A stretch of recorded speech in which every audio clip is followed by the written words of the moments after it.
Здравствуйте. На телеканале «Новый век» программа «Вызов-112», в студии Эльвира Фазлиева.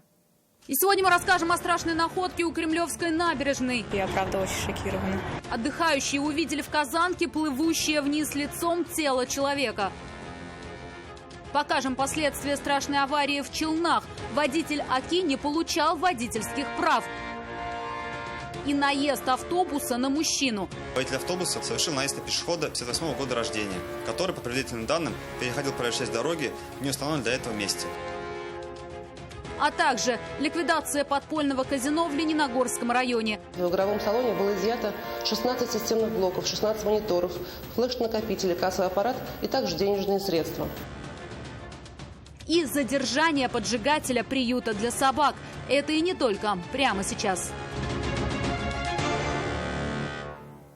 Тело 73-летней женщины обнаружили сегодня днем в воде у Кремлевской дамбы. Она была в одежде, плыла лицом вниз. Очевидцы вызвали спасателей и скорую помощь, но помочь ей никто уже был не в силах. Я, правда, очень шокирована. В шоке были все, кто видел плывущее вдоль берега вниз лицом тело человека. Вон там сумочка плавает. Смотрите, шляпа. И просто бабушка. Очевидцы тут же вызвали спасателей и скорую помощь. Женщину из воды достали, но помочь ей уже никто не мог. Медики только констатировали смерть. Приехала скорая. Для меня это оказалось очень странным, что у нас здесь скорая. Я вышла, спросила, что случилось, а мне показали туда и сказали, там труп. Продавцы и кассиры карусели на Кремлевской набережной уверены, тело принесло течением. Думают, что со стороны моста «Миллениум». В этом месте ее никто не видел. Течением, потому что есть видео, там кто-то снял, как, по-моему, с тех концов плывет. И потом здесь оказался.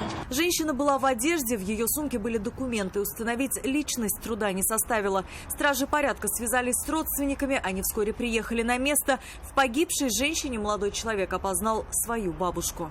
А как давно она? Не знаю, часа 3 надо.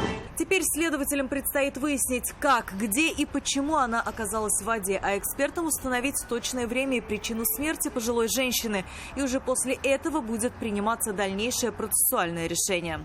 Алия Хайрудинова, Константин Бушуев, «Вызов-112». В Набережных Челнах в результате 2 дорожно-транспортных происшествий погибли 2 человека. 24-летний водитель АКИ на дороге внутри парка Прибрежный превысил безопасную скорость, машину занесло и выбросило с дороги. Микролитражка угодила прямо в дерево. Удар был таким, что машину буквально намотало на ствол. Молодой человек, находящийся за рулем от полученных травм, скончался на месте. Водительское удостоверение он никогда не получал. А вечером этого же дня в Челнах под колеса автобуса попал 62-летний мужчина. На улице Профильная пешеход попытался перейти дорогу, предположительно в неположенном месте. Водитель автобуса увидел человека слишком поздно. Светоотражающих элементов на одежде пешехода не было. Когда на дороге появился пешеход, остановить тяжелую машину он не смог и сбил человека. От полученных травм он скончался на месте до приезда скорой медицинской помощи. Водитель автобуса, мужчина 89 года рождения, двигаясь со стороны Цехового проезда в направлении улицы Мелиораторная, совершил наезд на пешехода 58 года рождения, который, по предварительным данным, переходил проезжую часть дороги в неустановленном для этого месте. Но главной причиной смертности и травматизма на дорогах, по данным автоинспекции Татарстана, остается выезд на встречную полосу. В 268 произошедших из-за этого авариях в этом году 84 человека погибли и 454 получили травмы. Только за один день, 10 сентября, в результате выезда на встречную полосу произошло 4 таких аварии, в которых 1 человек погиб и 5 были ранены. За нарушение правил обгона закон предусматривает от штрафов 5000 рублей до лишения прав на 1 год. Это в случае повторного нарушения. Управление ГИБДД МВД по Республике Татарстан напоминает, выезд на встречную полосу, особенно в нарушении ПДД, сопряжен с высоким риском получения тяжких травм и гибели водителей и пассажиров. В сложных метеорологических условиях в связи с ухудшением сцепных свойств дорожного покрытия следует воздержаться от опасных маневров и выбирать такую скорость, которая обеспечивала бы безопасность дорожного движения. То есть позволяла бы водителю критической ситуации применить экстренное торможение вплоть до полной остановки транспортного средства. В Приволжском суде Казани стартовали судебные слушания по делу экс-начальника отдела полиции Сафиуллина Алексея Ершова и его заместителя Ильназа Сиддикова. Напомним, Ершова обвиняют в получении взяток в особо крупном размере, незаконной предпринимательской деятельности и превышении должностных полномочий. Сумма незаконно полученного им дохода оценивается следователями больше, чем в 20 миллионов рублей. Свою вину он не признал, в отличие от своего заместителя. Ильназу Сиддикову вменяют в вину посредничество в получении взяток. Полицейские Татарстана задержали мужчину, подозреваемого в поджоге приюта для собак. «Земля надежды», именно так назывался приют в Рыбно-Слободском районе республики, вспыхнул 26 сентября. Загорелась будка на площади в 15 квадратных метров. Внутри в это время находился 42-летний мужчина. Он получил ожоги. Работники самостоятельно спасли 130 животных. Прибывшие пожарные справились с огнем. Дознаватели выяснили, что причиной возгорания стал поджог. Полицейские установили подозреваемого. Это 36-летний ранее судимый житель Казани.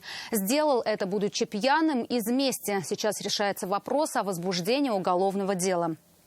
В Лениногорске полицейские выявили незаконный горный клуб. Среди любителей азартных игр он пользовался большой популярностью. Когда в него нагрянули оперативники Управления экономической безопасности, около половины горных терминалов были заняты. А играющие были так увлечены ловлей удачного момента, что даже не обратили внимания на закрытие нелегального казино. Под азартные игры приспособили одно из нежилых помещений Лениногорска. Установили компьютеры, оснастили их специальным программным обеспечением и стали зарабатывать. В ходе проведенных сотрудниками подразделения экономической безопасности мероприятий незаконная игорная деятельность ликвидирована. В ходе осмотра места происшествия в игровом салоне было изъято 16 системных блоков, 16 мониторов, флеш-накопители, кассовый аппарат и также денежные средства. Среди любителей азартных игр клуб пользовался популярностью. Желающих поймать удачу за хвост было много. Мест для этого мало. Но не то чтобы выиграть и вернуть вложенные деньги сложно. Хорошо было всем. Одни получали адреналин, испытывая удачу. Другие, это организаторы этого бизнеса, были в хорошем финансовом плюсе. В настоящее время проводятся оперативно-розыскные мероприятия, направленные на установление всех лиц, причастных к организации незаконной деятельности игрового салона. Следственный комитет по данному факту возбудил уголовное дело по статье «Незаконной организации и проведения азартных игр». Максимальное наказание, предусмотренное санкциями данной статьи, это лишение свободы на срок до 4 лет. Матвей Опросин, вызов 112. Это все, о чем успели вам рассказать. Обо всех происшествиях вы можете сообщить нам по телефону 570 50 50 или на мобильный 8 98 69 112 112. Также мы доступны в социальных сетях. Присылайте видео, снятое вами. В студии была Эльвира Фазлиева. До встречи. И не бросайте вызов судьбе. Вдруг она его примет.